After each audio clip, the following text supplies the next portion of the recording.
does this book meet proof of concept? Meaning, are there books making money on this topic on Amazon already?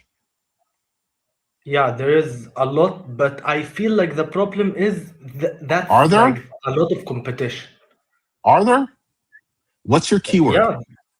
What's Hmm? your keyword? What's the keyword? Like there is one book. No. It What's is your keyword? What's your keyword? Is it how to make perfect coffee at home? Is that your keyword? no, how to make coffee at home in general. How to make Like coffee at home. How to yeah, make coffee at home is your keyword, right? yeah. Okay, hold up. We're going to do some keyword research and we're going to make sure that this book Yeah.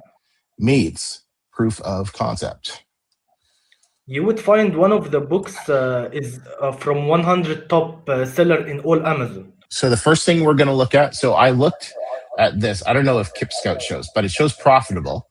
And I Mhm. opened up all of the books that were profitable because we need 3 of these books making at least $500 each with less than 150 reviews. Okay. We have 4 Perfect. books open. The Mm. first book is published by an actual publisher. So we automatically do not count this book. That leaves The Home Barista. This book is also published by a real publisher. We do not count that book. That leaves this Mm. book published by a real publisher. We don't count it. So this niche is not a good niche to be in, period. The book doesn't have any demand. How did you know they are not KDP authors? Because they have a publishing house at the bottom of it, and some of them have 0 reviews and are making $5,000. Uh, Yeah. If you go watch the video I did with my daughter on how to find keywords, we talk about this.